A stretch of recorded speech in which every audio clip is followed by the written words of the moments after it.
ఈరోజు మనం ఈ వీడియోలో సెప్టెంబర్ 7, 2025న సంపూర్ణ చంద్రగ్రహణం కుంభరాశిలోనే ఏర్పడబోతుంది. అయితే ఈ కుంభరాశిలో ఈ గ్రహణం ఏర్పడడం వల్ల కుంభరాశిలో జన్మించిన వాళ్ళందరికీ కూడా ఎలాంటి ప్రభావం ఉండబోతుంది, 3 నక్షత్రాల వారికి ఒకేలా ఉంటుందా ఈ ప్రభావం, లేకపోతే పూర్వభద్ర నక్షత్రంలో ఏర్పడుతుంది కాబట్టి వాళ్ళకి ఒకలాగా మిగతా వాళ్ళకి ఒకలాగా ఉంటుందా అనే విషయాలతో పాటు ఈ గ్రహణ సమయంలో ఎలాంటి పరిహారాలు పాటించాలి, గ్రహణం టైమింగ్స్ ఏంటి, ఈ గ్రహణ ప్రభావం రాబోయే రోజుల్లో ఎంతకాలం పాటు ఉండబోతుంది అనే విషయాలతో ఈ వీడియోని మీ ముందుకు తీసుకొస్తున్నాం. స్కిప్ చేయకుండా చూడండి. ఎన్నో చోట్ల జాతకం చూయించుకుని ఎన్నో పూజలు చేసి ఇక దేవుడి మీద నమ్మకం లేదు, నా రాత మారదు, అప్పుల బాధలు కానీ, బిజినెస్ ప్రాబ్లమ్స్ కానీ, ఉద్యోగంలో సమస్యలు కానీ, పెళ్లి వల్ల, ప్రేమ వల్ల మోసపోవడం, దారుణంగా వేరే వ్యక్తుల వల్ల ఇబ్బంది పడడం, ఇలాంటి సమస్యలకు కూడా పరిష్కారం దొరుకుతుందా, ఆన్లైన్లో ఇలాంటివి ఒక 100 ఉన్నాయి, ఇదంతా ఫ్రాడ్, ఇలాంటివి ఏమీ కూడా జరగవు, మన కర్మను అనుభవించాల్సిందే, అసలు నేను ఉద్యోగం చేయాలా వ్యాపారం చేయాలా, ఏది కలిసి వస్తుంది, నాకు మ్యారేజ్ ఎప్పుడు అవుతుంది, ఉద్యోగం ఎప్పుడు వస్తుంది,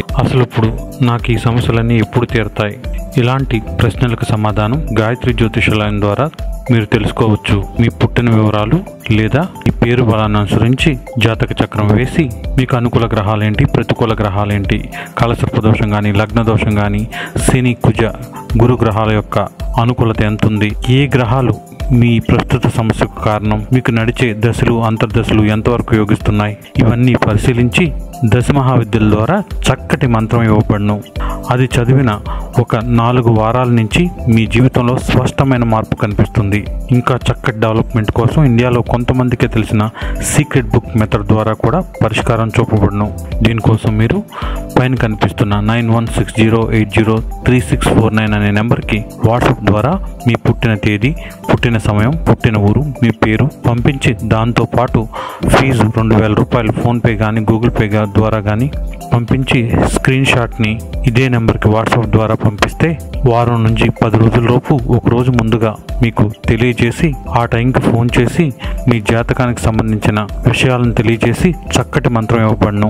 4 వారాల తర్వాత తప్పకుండా మీ జీవితంలో స్పష్టమైన మార్పు కనిపిస్తుంది. గాయత్రి జ్యోతిషాలయం యూట్యూబ్ ఛానల్ ఎంతగానో ఆదరిస్తున్న కుంభరాశి వారందరికీ కూడా మా కృతజ్ఞతలు తెలియజేసుకుంటున్నాం. ఈరోజు ఈ వీడియోలో కుంభరాశిలో జన్మించిన వాళ్ళకి సంబంధించి సెప్టెంబర్ 7న కుంభరాశిలోని చంద్రగ్రహణం ఏర్పడడం వలన ఎలా ఉండబోతుంది, మీకు అది నెగిటివ్గానే ఉండబోతుందని అందరూ చెప్తున్నారు. ఆ నెగిటివ్ అనేది కుంభరాశిలో జన్మించిన ఒక్కొక్క నక్షత్రానికి ఎలా ఉంటుంది, వాళ్ళు ఎలాంటి పరిహారాలు పాటించాలి, గ్రహణం టైమింగ్స్ ఏంటి, ఏ ఏరియాస్ ఆఫ్ లైఫ్లో ఈ ఎఫెక్ట్ అనేది ఉంటుంది అనే విషయాన్ని తెలుసుకుందాం. ముందుగా ఇది మీకు రాశిలోనే ఏర్పడుతుంది. రాశిలోనే ఏర్పడడం వలన రాశికి 7వ స్థానానికి 2 స్థానాల మీద కూడా ఎఫెక్ట్ ఉండే అవకాశం ఉంటుంది. రాశి అంటే ఏంటి, మన ప్రవర్తన, మన తీరు, మనకు దక్కే గౌరవ మర్యాదలు, మనకు వచ్చే ప్రాబ్లమ్స్, మనం సన్నగా ఉంటామా లావుగా ఉంటామా, ఇలాంటి విషయాలన్నీ కూడా రాసి చెప్తుంది అనమాట. వీటిలన్నిటిలో కూడా అంటే ఏంటంటే కొంతవరకు మనకి ఫిజికల్ డ్యామేజ్ ఏదన్నా అంటే చిన్న కోసుకోవడం ఇలాంటి వాటితో పాటు కొంచెం పెద్దవైనా జరగవచ్చు. అలాగే కొంతవరకు ప్రాబ్లమ్స్ అనేవి కొంతవరకు ఇబ్బంది పెట్టే అవకాశం ఉంటుంది. అలాగే మనకి బయట మనం చేసే పనుల వల్ల గౌరవ మర్యాదలు తగ్గడం, ఎక్కువ వ్యసనాలు ఉన్నవాళ్ళు, లేకపోతే ఎవరు చూడలేదులే అని కొన్ని తప్పులు చేసేవాళ్ళు, వీళ్ళందరూ కూడా కుంభరాశిలో జన్మించిన వాళ్ళు చాలా జాగ్రత్తగా ఉండాలన్నమాట. ఖచ్చితంగా మీరు పిల్లి పాలు తాగితే ఎవరు చూడలేదు అనుకుంటున్నారు ఎలా ఉంటుందో ఈ 3-4 నెలల పాటు గ్రహణ ప్రభావం వల్ల ఖచ్చితంగా మీరు ఏదైనా కావాలని చేసినా, ఎవరైనా కావాలని ఇబ్బంది పెట్టినా, లేకపోతే ఏదైనా తప్పులు చేసినా వీళ్ళని తొందరగా బయటపడే అవకాశం ఉంటుంది. అందరూ చేస్తారని కాదు, ఈ ఎఫెక్ట్ అనేది మనం చేసే కొంత తప్పులు అవి బయటకు వచ్చేసి వాటి వల్ల ఇబ్బంది పడే అవకాశం ఎక్కువగా ఉంటుంది. కాబట్టి కొంతవరకు జాగ్రత్తగా ఉండాలి. ఇక తర్వాత ఏంటంటే హెల్త్ విషయాలు కూడా కొంచెం జాగ్రత్తగా చూసుకోవాలి. ఎక్కువ శాతం గైనికల్ సమస్యలు అయితే ఆడవాళ్ళకి, మగవాళ్ళకైతే నరాల సంబంధిత విషయాల్లో ఎక్కువ ఇబ్బందులు వచ్చే అవకాశం కనిపిస్తుంది. కాబట్టి ఈ విషయాల పట్ల జాగ్రత్తగా ఉండాలి. ఇక షుగరు, బీపీ ఆల్రెడీ ఉన్న వాళ్ళకి కూడా అవి కూడా కొంచెం టెన్షన్ పెట్టే అవకాశం ఉంటుంది. ఈ విషయాల్లో కూడా జాగ్రత్తగా ఉండాలి. ఇక పర్సనల్ లైఫ్ ఏంటంటే అప్పులోళ్ళు ఇదివరకు గతంలో తీసుకున్న అప్పులు మళ్ళీ అడగడం, కొంచెం ప్రెజర్ పెరగడం, ఫైనాన్షియల్ ప్రెజర్ అనేది ఉండే అవకాశం ఉంటుంది. ఇక 7వ స్థానాన్ని చూడడం వలన మనకి ఏదైనా జాయింట్ వ్యాపారాలు ఉన్నా, వేరే వాళ్ళతో కలిసి వ్యాపారాలు చేస్తున్నా వాళ్ళ మధ్య డిఫరెన్స్లు, గొడవలు వచ్చే అవకాశం ఉంటుంది. మీరు మీ ఇద్దరి మధ్య ఉన్న అండర్స్టాండింగ్తో చెడగొట్టాలని బయట వాళ్ళు చూసే అవకాశం ఉంటుంది. కొంతవరకు జాగ్రత్తగా ఉండాలి. చూసేదాన్ని కాకుండా కొంతవరకు జరిగింది ఏంటో పూర్తిగా తెలుసుకున్నాకే రియాక్ట్ అవ్వడం చాలా మంచిదన్నమాట. మెయిన్గా ఏంటంటే 7వ స్థానం అనగానే మన భార్య, భర్త, ఆడవాళ్ళు అయితే మగవాళ్ళు, మగవాళ్ళు అయితే ఆడవాళ్ళు, వాళ్ళకి సంబంధించిన విషయాల్లో ఏదో రకమైన తగాదాలు ఇబ్బందులు వచ్చే అవకాశం ఉంటుంది. ఒకవేళ మీ జాతక చక్రంలో కనుక రాహువు చంద్రుడు ఉన్నా, లేకపోతే పాపగ్రహాలు రవి కుజ శని రాహు కేతువులు ఉన్నా కొంతవరకు సంసార జీవితంలో ఏదో తగాదాలు ఇబ్బందులు వచ్చే అవకాశం ఉంటుంది.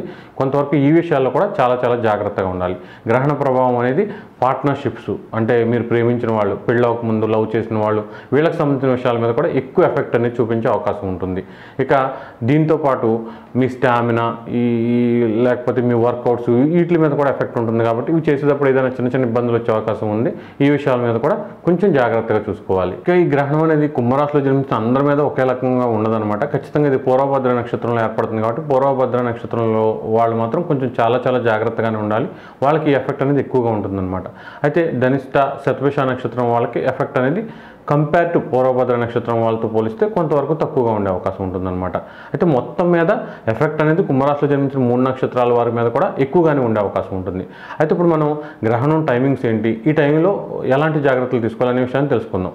ఈ గ్రహణం అనేది సెప్టెంబర్ 7, 2025 ఆదివారం పౌర్ణమి రోజున రాత్రి 10 గంటలు అంటే 9:57 స్పర్శకాలంగా ఉందన్నమాట. అప్పుడు స్టార్ట్ అవుతుంది. గ్రహణం మొత్తం పట్టేది మధ్యకాలం రాత్రి 11:32 అక్కడి నుంచి విడుపు సమయం మొదలైంది. రాత్రి 11:32 మొత్తం మోక్షకాలం వచ్చేసరికి అర్ధరాత్రి 1:27 అనమాట. మొత్తం గ్రహణం సమయం అంటే దీన్ని పుణ్యకాలం అంటారు కదా, ఇది 3:10 అనమాట. ఇది చాలా అతిపెద్ద సంపూర్ణ చంద్రగ్రహణం. ఒక 2-3 ఏళ్ళలో ఇలాంటి పెద్ద గ్రహణం రాలేదన్నమాట. అయితే ఏదన్నా గ్రహణం వచ్చినప్పుడు భయపడడం, నాకు ఏదో జరిగిపోదాం అనే కంటే ఈ పరిస్థితిని మనం ఉపయోగించుకుంటే ఎలా మేలు జరుగుతుంది అనే విషయానికి వస్తే మాత్రం ఈ గ్రహణ సమయంలో మనం చేసే ఏ ఆరాధన అయినా సరే 1,000,000 రెట్లు ఫలితాన్ని ఇస్తుంది అని శాస్త్రం తెలియజేస్తుంది. కాబట్టి ఖచ్చితంగా ఈ సమయంలో మనం ఏదైనా దైవారాధనలు చేస్తే అది సిద్ధించి తర్వాత రోజుల్లో అది చదవడం వల్ల అది మనకు ఉపయోగపడే అవకాశం ఉంటుందన్నమాట. ఈ పాయింట్ మెయిన్గా గుర్తుపెట్టుకోవాలి. ముఖ్యంగా పూర్వభద్ర నక్షత్రంలో జన్మించిన వాళ్ళు ఈ గ్రహణ నియమాన్ని ఖచ్చితంగా పాటించాలి. మాకు మైలు ఉందండి, ఇంట్లో బయట రాకూడదండి, ఇలాంటి ఇవాళ ఏమీ అక్కర్లేదన్నమాట. మీకు గ్రహణం పాటించడానికి మాకు ఎవరో చనిపోయారో ఏమీ సంబంధం లేదు, ఎవరైనా పాటించవచ్చు అనమాట. అలాంటివి పక్కన పెట్టేసి మీరు సాయంత్రం 7-8 భోజనం ఫినిష్ చేసేసుకుని తర్వాత ఒక పావు గంట ముందో అరగంట ముందో తలస్నానం చేసేసి మీరేమి దేవుడి గదిలో దీపారాధన చేసుకుంటే మంచిది. అక్కడే కూర్చోక్కర్లేదు, ఎక్కడో చోట కూర్చుని మీరు కంఫర్ట్గా కూర్చుని మీకు ఎవరన్నా గతంలో మంత్రం ఇచ్చారు, ఈ మంత్రాన్ని రోజు చదువుతున్నాను అనుకున్న వాళ్ళు ఆ మంత్రాన్ని చదువుకోండి. మొత్తం 3:10 చదవకపోయినా ఎంత వీలైతే అంత చదువుకోండి. ముఖ్యంగా ఎక్కువ పట్టుండేది 9:57 నుంచి రాత్రి 11:32 వరకు అనమాట. ఈ టైంలో చదవడం చాలా చాలా మంచిది. ఇక హనుమాన్ చాలీసాను, లేకపోతే లలితా సహస్రనామం, విష్ణు సహస్రనామం, గురుచిత్ర పారాయణం, కాలభైరవాష్టకము, ఇంకేదైనా సరే మీకు నచ్చింది ఏదైనా ఇటువరకు నుంచి ఎప్పటి నుంచో చదువుతున్నాం అనుకున్న వాళ్ళు అది చదవడం చాలా చాలా మంచిది. కొంతమందికి ఇంట్లోనే అభిషేకం చేసుకునే అలవాటు ఉంటుంది, అది చేసుకున్నా చాలా చాలా మంచిది. ఓం నమః శివాయ, ఓం నమః శివాయ అనుకున్నా. ఇక ముఖ్యంగా ఏం చేస్తే బాగుంటుందంటే ఇది రాహుగ్రస్త సంపూర్ణ చంద్రగ్రహణం కాబట్టి ఖచ్చితంగా రాహు ఆరాధన చేయడం చాలా చాలా మంచిది. అర్ధకాయ మహావీరం ఇది ఉంది కదా, ఈ ధ్యాన శ్లోకాన్ని ప్రతి పంచాంగంలో ఉంటుంది. ఈ ధ్యాన శ్లోకాన్ని ఈ టైంలో 1,000 కానీ 2,000 కానీ చేశారంటే చాలా చాలా బాగుంటుందన్నమాట. తర్వాత రోజుల్లో కూడా ఈ ధ్యాన శ్లోకాన్ని ప్రతిరోజు ఒక 108 సార్లు నుంచి ఒక 300, 500 వీళ్ళని బట్టి చేసుకుంటూ ఉంటే ఈ గ్రహణం సమయంలో చదవడం వలన అది సిద్ధిస్తుంది అనమాట. తర్వాత రోజుల్లో ఒక నెల, ఒక 40 డేస్ చేసేసరికి అది ఇంకా బాగా పనిచేసి మన జీవితంలో చాలా ఇబ్బందుల్ని అది తుడిచేసే అవకాశం ఉంటుందన్నమాట. ఎందుకంటే కలియుగంలో శని, గురువు, శుక్రుడు వీళ్ళు కాదనమాట, బలమైన ప్లానెట్, మనల్ని బాగా ఇబ్బంది పెట్టే ప్లానెట్, మన సకల బాధలకి సకల దరిద్రాలకి అన్నిటికీ కూడా రాహువే కారణం. కాబట్టి రాహు ఆరాధన ఎంత చేసుకుంటే మనకు అంత సమస్యలు తగ్గే అవకాశం ఉంటుంది. మిగతా గ్రహాల ఎఫెక్ట్ ఉండదా అంటే ఖచ్చితంగా ఉంటుంది. ఇప్పుడు ఏంటంటే మనకు జలుబు చేయడం, దగ్గు రావడం ఇవంతా కామన్ అనమాట. అలా కాకుండా మనకి ఏదో యాక్సిడెంట్ అవ్వడం, లేకపోతే మనకు షుగర్ 500కి వెళ్ళడం, ఇది రాహు ఎఫెక్ట్ అనమాట. మిగతావన్నీ కూడా కొంతవరకు మన కంట్రోల్లో ఉంటాయి. ఈ రాహు ఎఫెక్ట్ అనేది కొంచెం దారుణంగా ఉంటుంది. కాబట్టి రాహు ఆరాధన తప్పకుండా ప్రతి ఒక్కరు కూడా బాగా ఇబ్బందుల్లో ఉన్నాం, చాలా సమస్యల్లో ఉన్నాం అనుకున్న వాళ్ళు చేసుకోవడమే మంచిది. ఇలాంటి గ్రహణ సమయంలో అది ప్రారంభించడం వలన తప్పకుండా మేలు జరిగే అవకాశం ఉంటుంది. ఇక అసలు విషయానికి వస్తే ఈ గ్రహణ ప్రభావం అనేది అందరి మీద ఒకేలా ఉంటుందంటే ఖచ్చితంగా కాదనమాట. ఎవరికైతే పాపగ్రహాల యొక్క రవి, కుజ, శని, రాహుకేతుల యొక్క దశలు అంతర్దశలు జరుగుతాయో వాళ్ళ మీద ఎక్కువగా ఉండే అవకాశం ఉంటుంది. అలా కాకుండా చంద్ర, బుధ, గురు, శుక్రులు అంటే సాత్విక గ్రహాల యొక్క దశలు అంతర్దశలు, దశలోను అంతర్దశలోను ఈ సాత్విక గ్రహాలే ఉన్న వాళ్ళకి మాత్రం ఈ గ్రహణ ప్రభావం అనేది చాలా తక్కువగానే ఉంటుంది.